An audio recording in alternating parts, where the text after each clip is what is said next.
playing one-night gigs down on a lonesome road. Now I'm cruising, I ain't looking back. You know I still got the blues back in my Fleetwood Cadillac. My record started selling, I saved a little bread.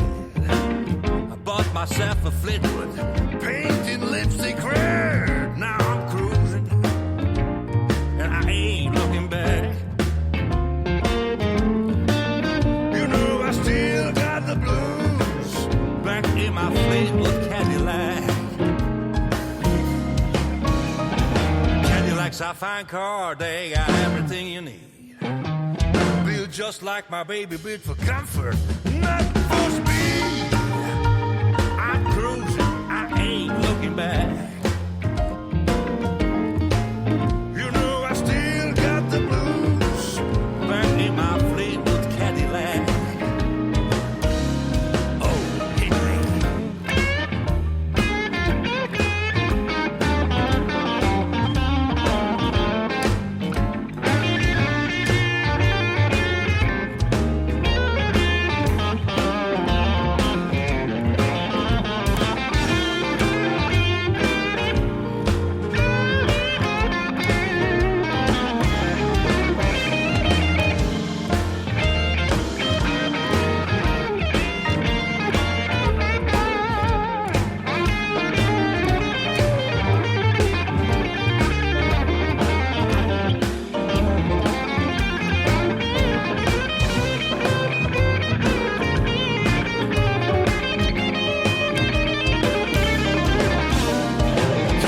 A fine car, they got everything you need. Built just like my baby, built for comfort, not for speed. I'm cruising, I ain't looking back. You know I still got the blues back in my Fleetwood Cadillac. Oh yes I do.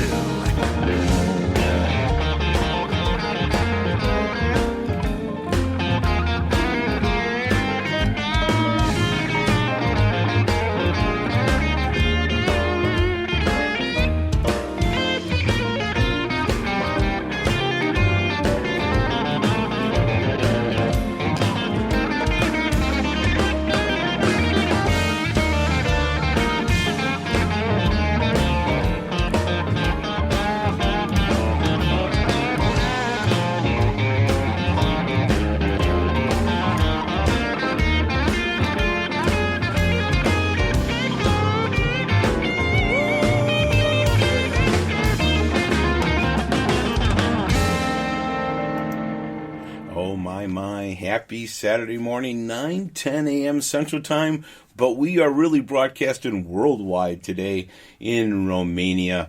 A.J. Weinberger. Thank you, my friend, with your great new CD, Reborn. Welcome to Humagoo this morning, or this afternoon, I bet by you, huh?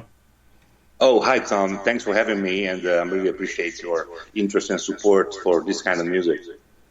Yeah, this is totally international, worldwide. We were just chatting a little bit off air.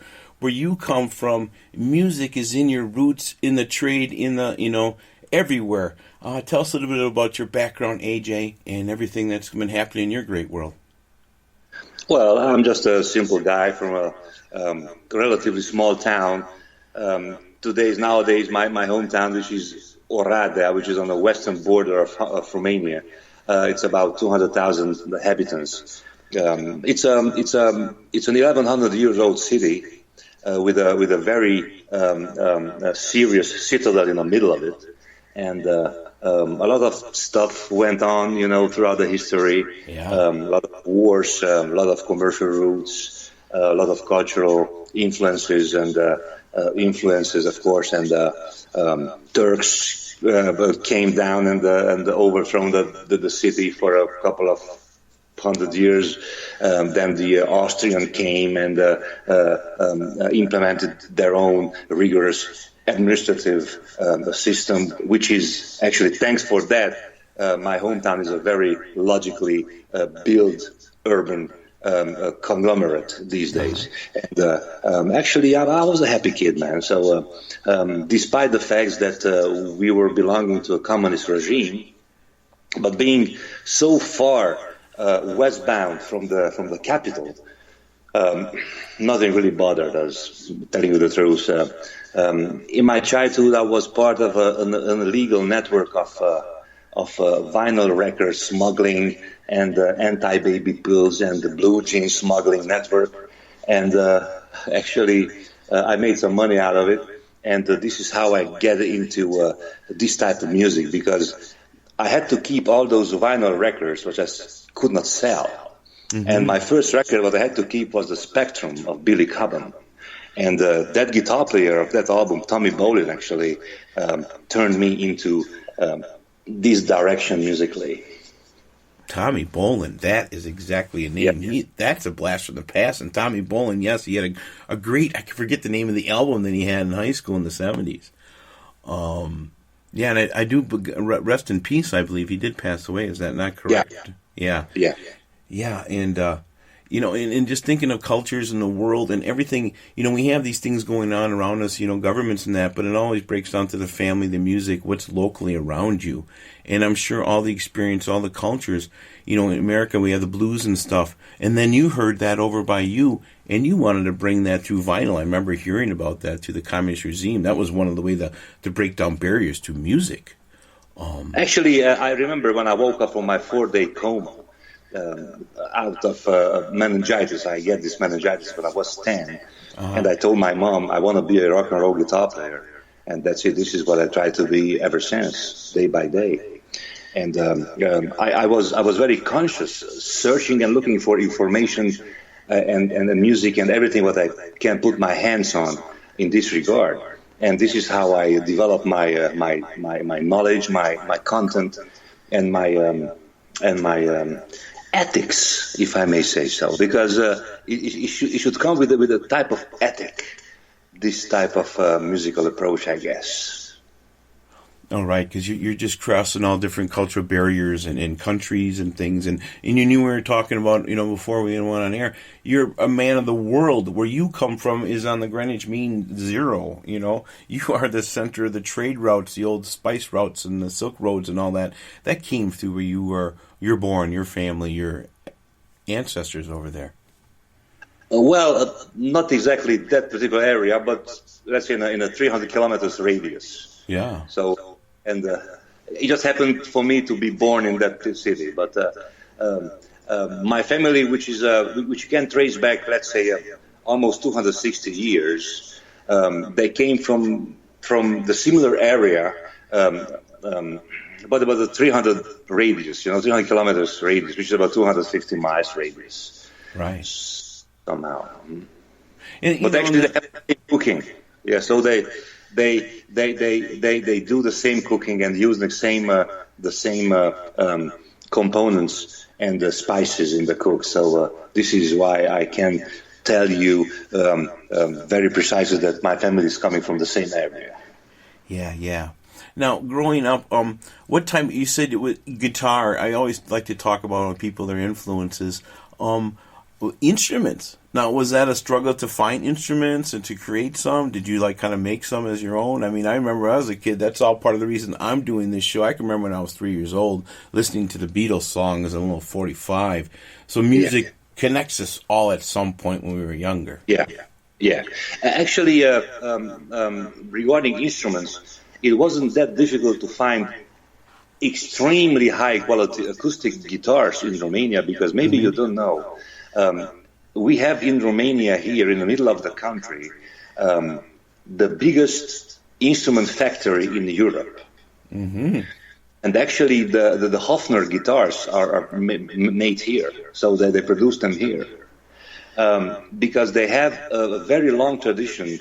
They call the Valley of the Italians. It's a microclimate over there, among the mountains, in the middle of Romania. And they have this beautiful musical resonance to the wood. So Italian violin masters, Amati, Guarnieri, came here for wood. And around this little micro forest, this instrument factory and the instrument tradition has been developed over the centuries.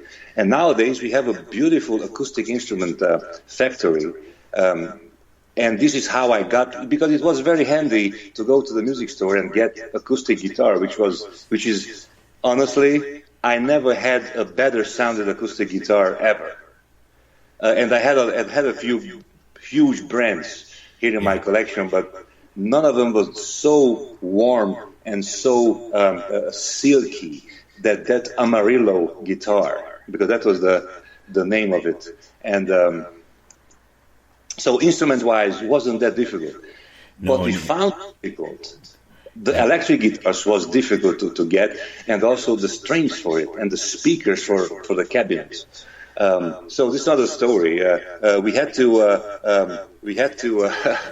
to entertain all those Scandinavian ladies groups coming to our little city to for this thermal resort towns. For different type of treatments. Actually, they came for booze and sex. That's the truth. And so we delivered them all those things, and we got in return a nice time and a beautiful set of guitar strings, because this was difficult to get.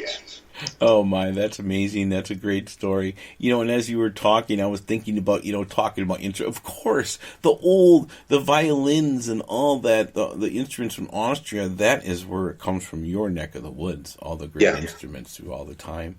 And that's what I love about my show. I get to learn as you guys are talking too. Thank you. We'll get back to a little bit. Let's talk a little bit about some of your jams, because I think I like to do on here is we rock and roll and play the music. And that little story kind of leads you into a little wang dang doodle. It's the next one lined up. And that goes off that good segue with the ladies and all that good stuff. Let's get into a little bit of your Reborn CD now, and then we're going to play that and Sweet Little Number, and then we'll come back after that. So let's do that right now for everybody. Wang Dang Doodle. AJ Weinberger is my great guest from Romania. Thank you. Here we go.